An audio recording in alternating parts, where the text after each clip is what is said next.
Good evening, everybody. Welcome to this update live. It's Jailani Hussein, Executive Director of CARE Minnesota. With me are community leaders and activists. I want to provide you the latest update. I know many of you are home right now and wanted to know what happened today. I wanted to just give you just a general update about where we're kind of at right now. And most importantly, what took place today. First of all, just again, our sympathies go to the Daunte Wright's family, who are still grieving, and unfortunately today saw the horrific video of how Daunte was murdered by the Brooklyn Center police officers. So we want to just run back with you some updates. Things are changing immediately right now, and to provide you also some information for folks, and we'll continue to fight and demand justice for Daunte Wright. We can start us off, Nakeem, I love you, Armstrong, just to kind of run us down a little bit, and then Michelle, Jonathan, and Zainab, and then we'll have some other folks also jumping in a little bit. Kima, can you just give us a little bit of an update? It's been an eventful day for all of us, and from this morning till now, obviously there's been some victories, but also still unanswered questions. Yes. So good evening, everyone. Thank you guys for tuning in. Many of us who are part of this live feed are really tired because we've been out on the front line since yesterday afternoon, standing up for justice. But, because of the fact that we want to keep you guys informed, we're taking the time to try to unpack what has happened. So yesterday, as you all know, we got word that Daunte Wright had been killed by the Brooklyn Center Police Department. We didn't have all the facts and information, but what we found out that had happened was pretty disturbing in terms of Daunte being pulled over under questionable circumstances and ultimately killed. We talked to his mother last night while we were at the scene where he had been killed, and she talked about the fact that she was actually on the phone with Daunte at the time. And through that process, Daunte told her that he had been pulled over because of an air freshener hanging in his window. We know that, in our opinion, was a pretextual stop based on him being a Black man in a nice car driving down the streets of Brooklyn Center. Through that process, we stood in solidarity with the family and with the community. We were very upset yesterday to see that Brooklyn Center Police allowed Daunte's body to remain in the street for about 5 hours, which of course added to the trauma that people were already feeling, as well as the distress from knowing that a young man had been killed and that he was continuing to be further dehumanized by law enforcement. Of course, there was a lot of tension at the site where Daunte was killed, but ultimately, once they finally got his body out of the street, the crowd became much more calm. And then we all headed over to the Brooklyn Center Police Department. And through that process, we really went there. Jailani went first, Jailani and Muhammad, to see what was going on. And what they found was that at the time, about 100 young people around Daunte's age had gathered in front of the Brooklyn Center Police Department. And we said, well, let's go there. Let's do our best to try to protect these young people. We didn't know how aggressive the cops would be. I'm glad that we went, even though it was a very long night, because the first thing that we saw was that the police had turned off all of the lights in and around the police department, which created a very dangerous situation, especially because they were fully armed with high-powered weaponry, as well as non-lethal munitions such as rubber bullets, flashbang grenades, and different things like that, as well as tear gas. They escalated the situation as far as many of us were concerned. And with it being dark, we couldn't see their badge numbers. We couldn't see anything. And when they felt like it, they would fire those non-lethal munitions at the crowd and sometimes injuring people.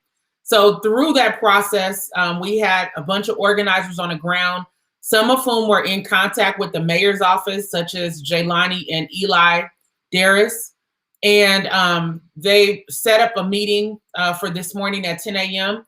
at City Hall to meet with the mayor as well as the chief of police.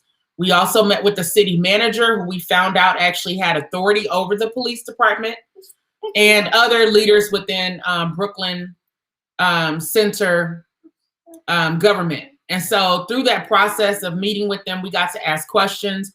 Right out the gate, we challenged the police chief because he gave us half-assed answers about why Daunte Wright had been pulled over in the first place. And we told him we wanted more specific information and answers.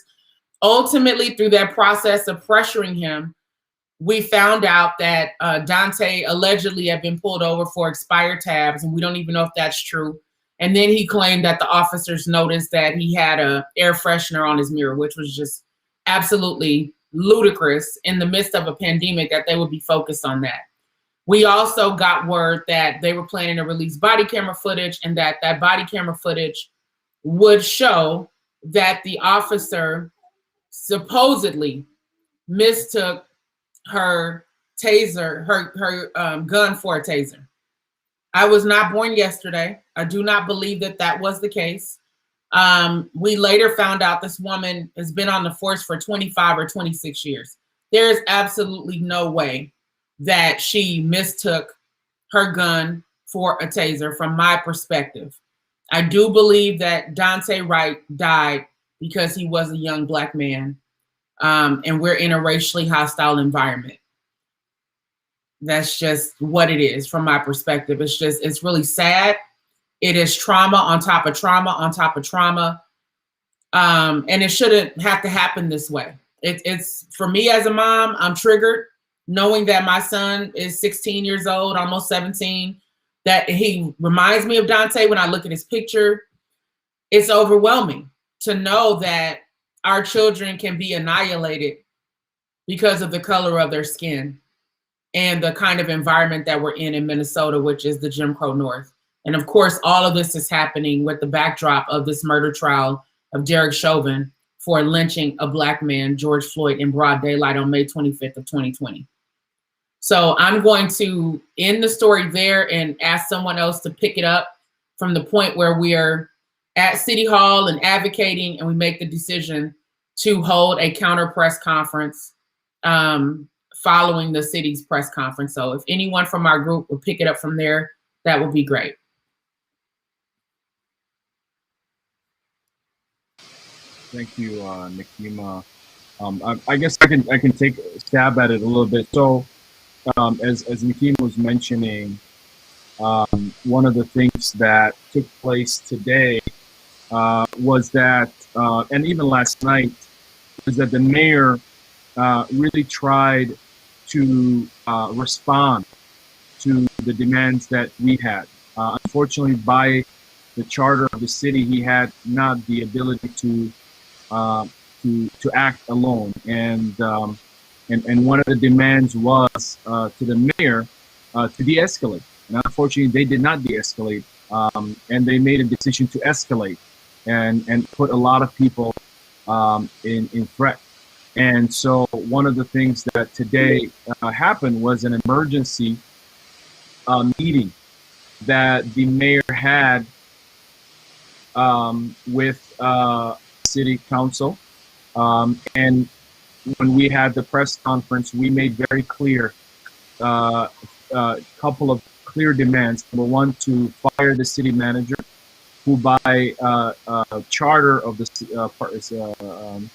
city, Brooklyn Center, was the only one who could fire, who could restrain the police chief. And after the mayor asked and we talked to him that night, he refused to do that. And therefore today, in that special meeting the mayor called, the city council met, provided a statute to allow the mayor to have more role over the police, and also to terminate and fire the city manager.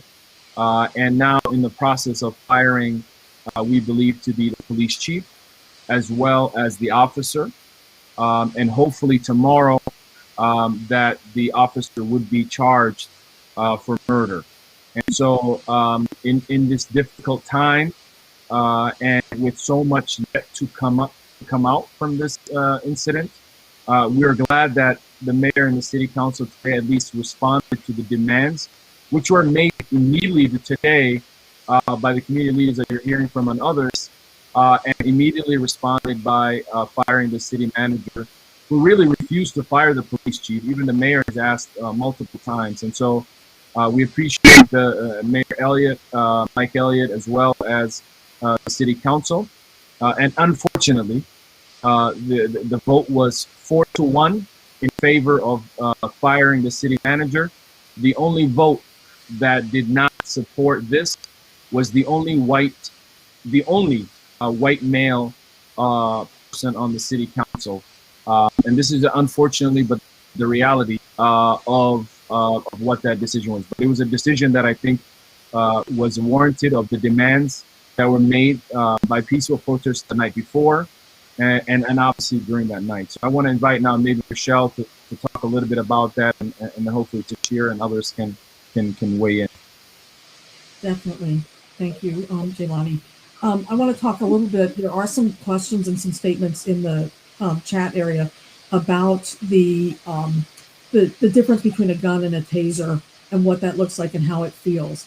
I work with within Communities United Against Police Brutality. We work with some use of force experts, and one of the things that that was pointed out to me almost immediately, and especially after we saw the video, is that the first of all, one of the things to know is that tasers are always what are called weak side holsters. That means that you put them in the side of your body that is your weaker side. So if you're right-handed, the taser would go on your left hand.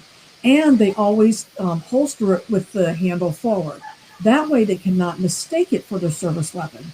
What we know about this officer is, Dakima is correct, her name is Kimberly Potter. She was with the force for 26 years, she has been. And she basically was acting as a field training officer at the time that all of this went on. And so she was training these two new officers. And what I find, and I see this over and over again, is in these training, these field training officers, they have a tendency to kind of show out and show off a little bit. And so I think that this kind of thing, so when you see the video, Daunte is being taken out of his car. He doesn't know why he has to step out of his car, but he was obedient. He did what they said. This is one of the other things. Everybody always likes to say this garbage about, well, if they just do what they said, what they're told to do. He was doing what he was told to do. I want to emphasize that. He gets out of the squad. He's standing there. I'm sorry, not the squad, his car. He's standing there. The cops have him up against his car. His hands are behind his back. They're starting to handcuff him. He's not resisting them. He's not fighting them, anything. All of a sudden, this cop comes up with her gun pointed at him. And he jumps, out of deep fear, because anybody would do that when you see a gun coming at you, and scrambles back into his car, trying to save his own life.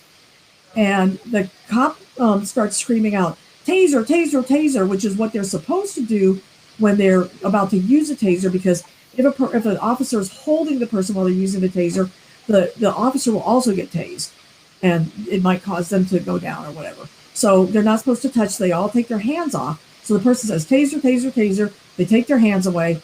But in this case, that officer had her weapon in front of her. Her service weapon was right in front of her. So she could see it. It wasn't like it was off to the side. It was in front of her. And so the use of force expert that I consulted with was appalled. Said that is just criminal negligence. And that is what I'm calling it as well. And so this was, what part of what we talked about at City Hall was, this was an act of criminal negligence. This is a person who needs to be fired. The police chief kept running off about, we have to give the person, their due process and all this stuff. Well, due process is fire the person and let them go through their arbitration process that's outlined in their collective bargaining agreement. Not, we'll talk about it and we'll have a kumbaya and this and that. Fire her. It was gross, what I would consider to be criminal negligence. And she needed to be gone right away. And the fact that there was any resistance to that tells me all you need to know about what that police chief also needs to be fired. So, and on top of that, we now learned, that the police chief, the city manager is supposed to consult with the police chief, and they make these decisions about using these less lethal weapons and all this other, I don't call them that, I just call them munitions, projectiles. They were supposed to make decisions. Apparently, the city manager claimed he didn't know anything that was going on, which is a problem already. But then the chief was like, I made all the decisions. I made those decisions. Well, then your behind needs to go too, because you escalated a situation that was already under control. And you made it where we couldn't keep it under control because you escalated it. And that means that you need to go as well. So that's, and it was frightening. We saw, young people some were acting up a little bit and things like that. But then they started firing on people. They shot one young man in the neck and made a hole in his neck and fractured a bone in his neck. It's appalling. There's no excuses for this kind of conduct, especially after they have inflamed the community by murdering a young man in the community. So I just wanted to, kind of throw that out. It was important that people were at that city council meeting and making sure that people said, what needed to be said. That was really key. And as a result, there were some good results from that, but there's a lot more to be done, a lot more. Absolutely. Tashira, do you want to talk a little bit about tomorrow, but also just what the families are dealing with? I know it's just traumatizing right now for all of you, and especially for you, since on Sunday, you were remembering your fiance Justin Teagan, who was murdered by St. Paul Police Department, and in the middle of the event, we learned about the death of Daunte Wright, and most of the people that were at your event literally almost just came over, and you were one of those people who had to keep the mother of Daunte Wright, console her and be with her and have other families be surrounding her. Can you just talk about this day and what it's been and just some challenges and what's next?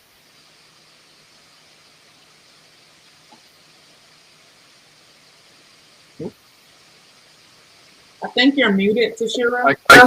You're muted. Can you hear me now? Yes.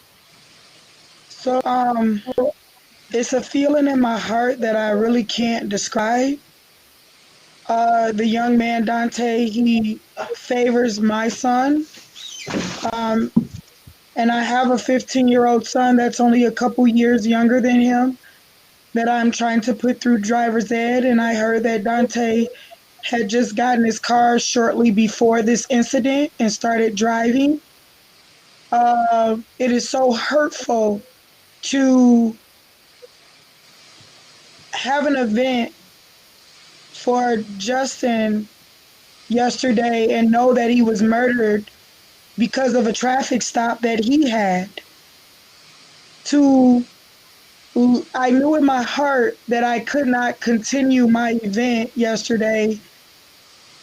I had to get over to that event because my main concern is, because I am a family, because I've gone through it and walked it and lived it, I just wanted to go and say, we're here to support you. We don't want anything. We just want to let you know that we're here. And we stand in solidarity with you. And we're going to fight with you. We're going to fight with you. I really didn't even know. I was so lost for words. I usually am able to come up with something to say, but I had already been crying yesterday morning because this time of the year is hard for me. This time, tomorrow is actually Justin's birthday. And that's why I was holding the event yesterday to celebrate his life. But I had been weeping yesterday morning. I was praying and weeping because no matter how many years go by, it is still very painful. And so, no matter how strong I try to be, deep down inside, I am a human being with feelings. You know, I have a heart and I have a son, a black son. And just that whole event yesterday with going out there, trying to help the other community leaders, de-escalate the crowd, watching the police escalate the crowd. It was heavy, but we did it because if we weren't out there, I believe things would have got way worse. So by the grace of God, we were able, all of us, all of Nikema and Chantel and John and Jelani and Eliza, all of us worked together. Mohammed, everybody worked together. Michelle, I know you were even out there at one point. We had other families. We had Amity Dimmick. Her son was killed in the same area. She was out there yesterday. And those families were afraid for me. Our family thread was going crazy, but I felt in my heart that we just needed to be out there. And I'm so glad that we were, and was, because we did something that they weren't able to do. They couldn't de-escalate anything. And I'm grateful for today. I think that was a victory today. And we all did it together. We all achieved that. We all fought back and we didn't budge. And like Michelle said, we have more to do because we were fighting for police accountability bills before Daunte was killed. And they have been giving us pushback. I just told Muhammad tonight, we didn't even get over there to the senators because we were too busy fighting with the Democrats, the people that claim to be on our side. So we're going to continue this fight, but for the families, they are very worried. They are very shooken up. I did get a chance to talk to Daunte's mother tonight. So she's very grateful for the support. And we're going to have a press conference tomorrow to give a statement from the rest of our families. One, to let his family know again, she's trying to make it to that event tomorrow. So we're going to all stand in solidarity together. We're asking for the termination of this officer and also prosecution. And that is what we will all do and stand together tomorrow for. Thank you. Thank you, Tashira, and for all the hard work that you're putting in right now, and for all the families who are unfortunately are grieving again. We've been all traumatized by the Chauvin trial. Every week, every day, every moment, and to have to lose another young life, Daunte Wright, in this manner is just difficult for the families and for all of us. And so I really appreciate your strength. We appreciate your leadership. We appreciate your continuous effort to continue to keep the families together and keeping the families, focused on continuing to move forward. And that's a really powerful thing. So, Jonathan, if I can bring you in a little bit, if you want to kind of talk about today as well, some of the points that you were talking about earlier at that press conference, but also just the significance of the rapid responses that happened to address some of the issues that we were talking about, some of the thoughts that you had today. And I think you also had a number of really wonderful questions to the police chief. You know, who was in command, who was making decisions, and why were those decisions not involving the community? Which I specifically called one of the sergeants there and said, who's in command? And I was told that someone was in command, that they would get back to us. They never did. And when I later checked in, they said they're busy planning, and they're busy planning shooting at us instead of really listening to community leaders and to de-escalate the situation. Yes, I think yes. Last night when we were out there, when we were trying to calm things down at the police station, I think one of the biggest things that I noticed there was the police officers told everybody to cross Humboldt Avenue and get off of the property of the police department. And once the peaceful protesters followed those commands, the police started shooting tear gas and rubber bullets and flashbang grenades at them across the street. Across the street, was an apartment complex which a lot of us were at, and they were shooting the flashbangs at the apartment on the roof, over the roof, on the side of the roof, in the crowd, and they were shooting indiscriminately. It didn't matter if you were a child. It didn't matter if you were an elderly person, an adult, a disabled person. They didn't care who they were shooting at. They just wanted to sit over here and shoot, and we couldn't have that. So at the hearing today, we're looking. I think Lynn Harper asked a question about publishing the emergency council meeting. We're looking for video right now to try that video, because that was a very powerful session for that emergency council meeting, where the city manager was voted to remove. But also, as part of that meeting, it was made clear. We asked our collective of organizations signed on to a letter that was sent to the FBI and the Justice Department and the Minnesota congressional delegation, asking for patterns and practices investigation of the Minnesota police departments here. And part of one of my questions that I asked when I was speaking at the emergency council meeting was if the mayor would support the FBI coming in and doing a patterns and practices investigation.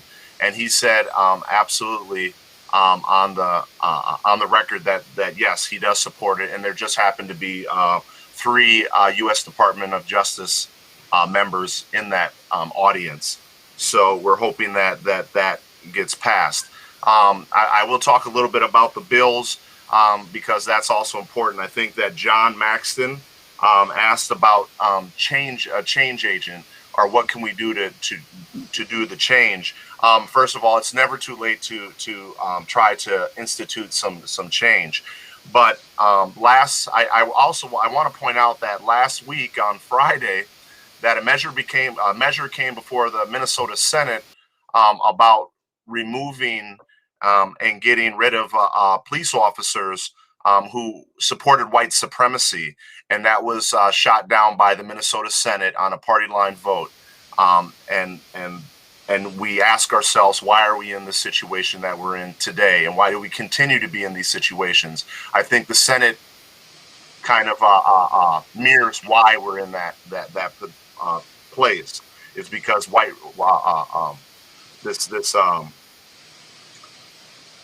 this scourge, we can call it, these terrorists that the police departments are allowed to support are in our system.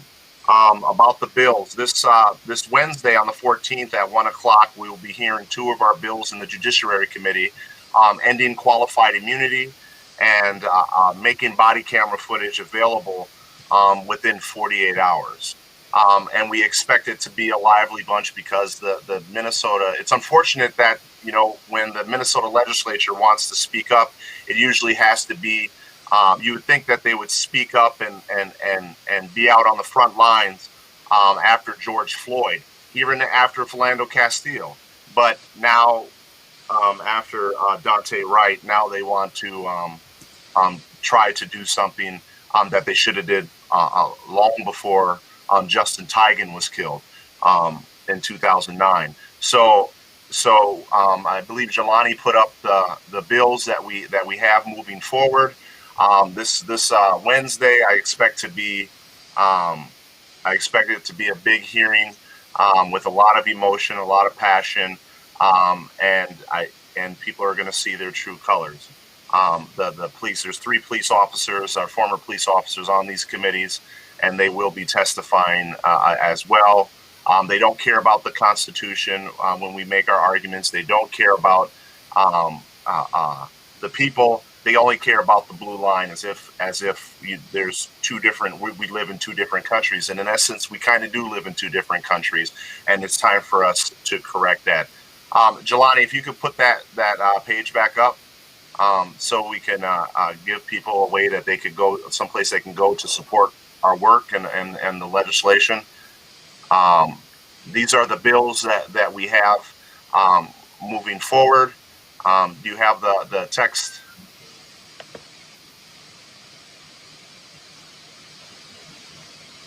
The action link. And we're right now what we're doing is we're putting up an action link so you guys can get information and sign on to these important pieces of legislation. And keep in mind that this is just a start. We're not going to stop here with what we got. These are the bills that we drafted and had ready to go during the special session.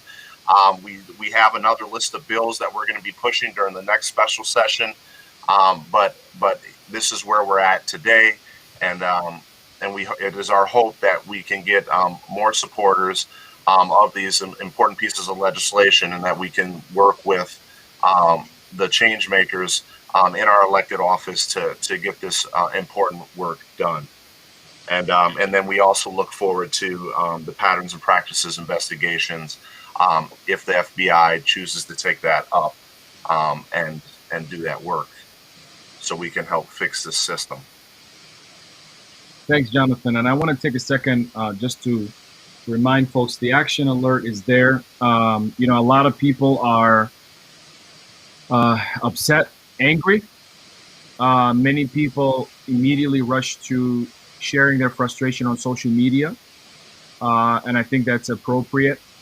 But what's also appropriate is using your social media to challenge your friends, your colleagues, your community members, your faith-based community to actually take action.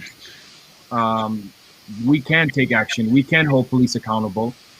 Right now, Democrats on the House are sending us their sympathies, but they have been dragging their feet since January to pass these police accountability bills while they control the House. And Senate Republicans like Warren Limmer and others have literally refused. And as Jonathan mentioned, they stand in supportive of those white supremacist police officers right now who could have been removed if they allowed for legislation. I mean, think about it. They're literally denying us, members of the KKK, from being removed from police officers, from being removed from police duty. And so we have a real problem here. Other states across the country are passing some legislations, and the state that killed George Floyd, the state that the entire country is looking at, the state that tonight has a curfew, the state that is dealing with another officer-involved shooting, has yet to pass a single legislation. I want you to ask yourself, what were you doing this past November when you showed up and voted somebody in? But unfortunately, you're not able to have a conversation with that person you voted in. They knocked on your door. They sent you mailers. This is the time to call them back and say, what are you doing? What are the solutions? What can you do? And the governor is at stake. The House is at stake, and the Senate is at stake.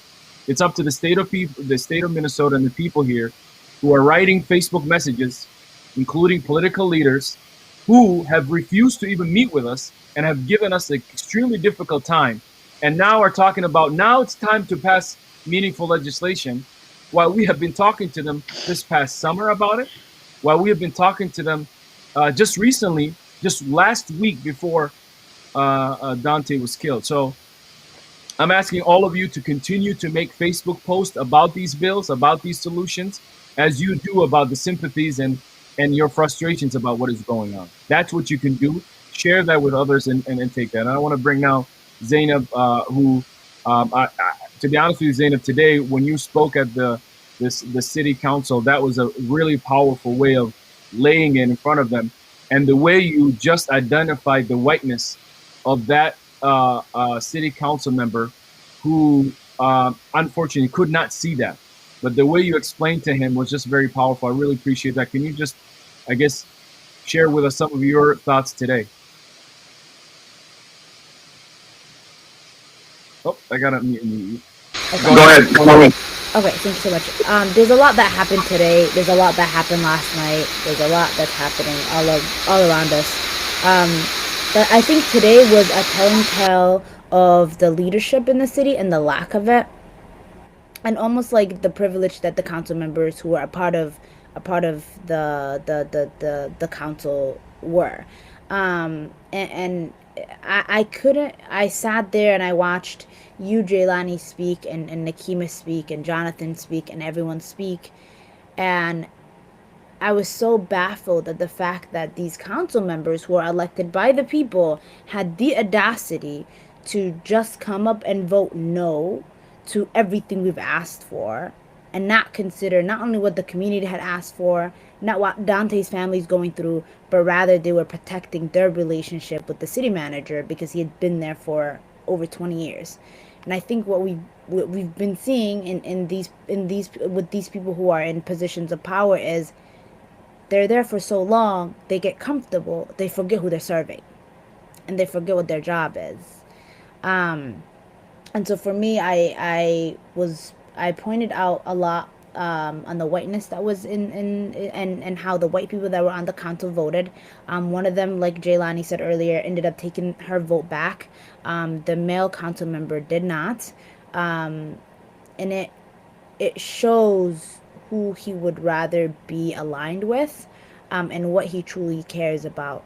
And I can't imagine what people like Tashira or the family of Daunte are going through, because we're exhausted and we're out here all the time. And then in the same sentence, we're dealing with people like Tim Walz, who refuses to even have a meeting with us to talk about these bills. And then we go on Twitter and someone dies, and now they want to talk about holding cops accountable and not doing anything about what's going on when they've already had so many opportunities to do something about it.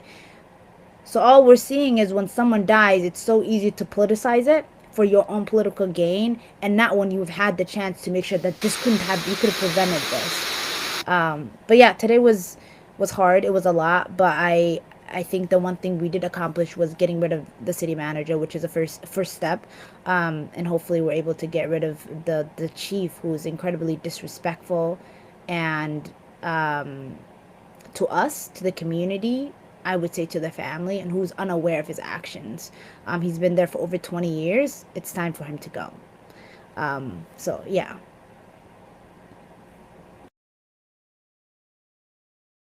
No, I appreciate that. I appreciate that, and I wanna bring up Michelle. Michelle, just to talk a little bit about the curfew, some of the other things, the help line, the arrestee line, and on some of that. Michelle, can you kind of talk a little bit about that?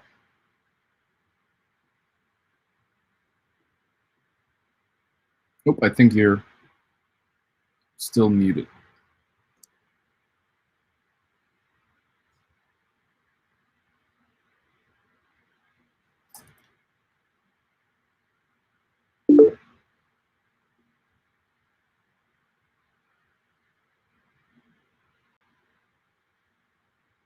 I believe I unmuted you, Michelle. Go ahead. But for some reason, you're. If I can just inject something before while we're working on her audio, I just wanted to point out to folks that also during the press conference, the mayor came out and they asked him whether or not this is something that stood out to me when I was there at the police station. They asked the mayor whether or not they believe that the officer should be terminated, and he came out and said yes, he did believe that she should be terminated. Right after he said that, the police chief walked out of the room and disappeared. He didn't care because the mayor went against him. So I just wanted to point that out, because that was something very noticeable about the police chief. And when it came to holding people accountable, and the reasoning for determining that the officer should be let go was because they shouldn't. You can't make a mistake that costs somebody their life, if that's indeed what it was. Their job is to protect, and the police's job is to protect and serve. And when they get it wrong, you lose your job. If it was anybody else, you lose your job. And when it involves someone's life, so there shouldn't be no ambiguity. Wait for an investigation, and I think that Michelle, and maybe Michelle could talk about that a little bit. But Michelle made it very clear about that the proper course of action for the city of Brooklyn Center was to fire the officer and worry about the union contract later. So I just want to point that out. Thanks. Yes, that's, I think, a very important point, because, there's all the protections in the world for the cops and none for the people. And so that's ridiculous. And, worrying about her, her rights and so forth. I mean, that, we're not trying to not worry about her rights or not, deprive people of their rights. At the same time, though, if you mess up on a job, you get fired. There is a consequence for your conduct, and there needs to be that consequence when you screw up. So I love it that the city manager got a consequence today. In the process of doing that, the city council also gave the mayor a little bit more power, and that power is going to enable the mayor to oversee the police chief and possibly fire that police chief as well as that officer. So I think this was a very good thing. I did want to throw in one more piece about this business with the curfew. It is so amazing to me that we get no protection from the police, especially not so much me, but, people of color get no protection from the police, and low-income people. But the minute that the police start getting antsy, everybody in the entire state is put on a curfew, or whatever size of area this was. It was huge. Every area, city in the Twin Cities area certainly was put on a curfew. But here's the interesting thing. They exempted the groups in Minneapolis that the city council paid. The city council paid all this money, to the tune of $175,000 per group for 7 organizations to be out here doing so-called peace policing, and those groups were exempted from the curfew, which I call viewpoint discrimination. So you could talk about bad policing and stuff like that, and you had to be under the curfew. But you could be out here, and we literally had this happen out at the scene yesterday, where a group of these so-called peace police circled around our speaker, unhooked the microphone, like disconnected the microphone, stepped on the cord so it could not be reconnected. And then when people objected to that, they were threatened to get a beat down. They were called names, including, some really disgusting names, racist names. And, there was all kinds of threats and all this. And this is supposed to be the people that are supposedly, holding the peace or whatever that nonsense is. We are well organized in our work. When we do protests, they're very well organized. We don't control every factor, certainly. And there are other people that showed up yesterday that we didn't have control over. But generally, we have good, marshaling and medics, and we really have good sound organization. And yet, we don't, our viewpoints are being suppressed with curfew, but not the viewpoints of these so-called peace police that are on the city payroll, which I find completely disgusting. And by the way, what were they doing in Brooklyn Center, trying to control things there? They're not getting paid to be there in Brooklyn Center. So I thought it was very disturbing. I put something on my Facebook about it earlier today. Thanks, Michelle, for that. We're kind of coming to the end of our live here. We appreciate all of you staying up and kind of hanging on with us and taking on this update. We really appreciate, again, just the overwhelming support that has been pouring in. The amount of folks that showed up immediately after Daunte was killed, and the many of the countless folks that are outside protesting yesterday and even this evening.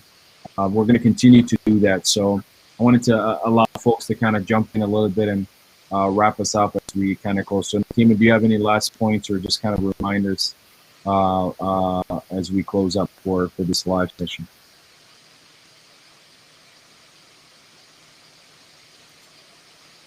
Yep. I just did. Okay, can you guys hear me? Yes. I just wanted to piggyback off of some of what was said earlier. I think that Zena talked about the fact that the city manager had been in place for over 20 years. For us to be able to go in after one day and to advocate for this man to be fired is a miracle, because we did not know most of those city council members ahead of time.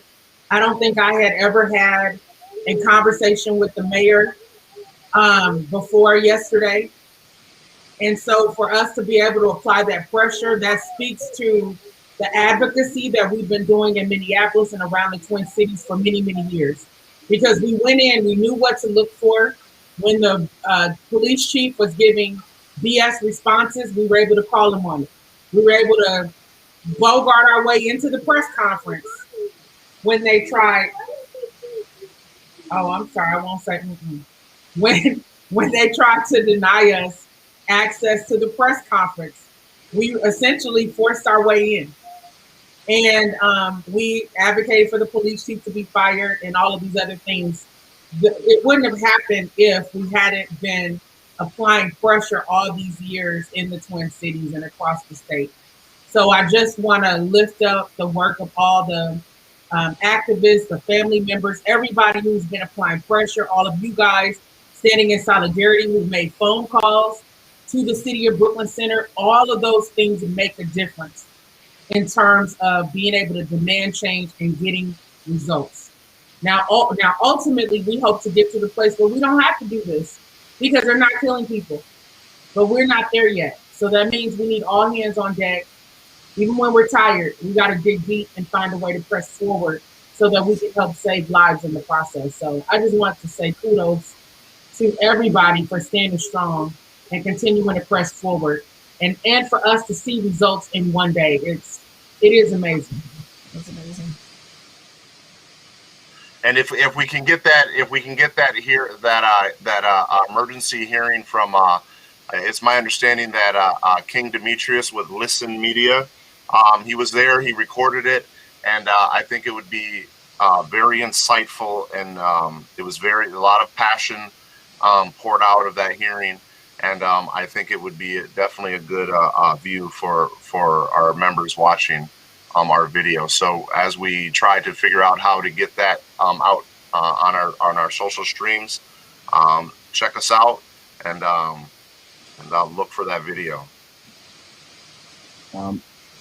Zainab, do you have any thoughts? And then we'll close it out with Michelle. I'm proud of all the work everybody's done and everybody continues to do every day. And if there's anything that you want to take away from today, it's that the power of the people really works.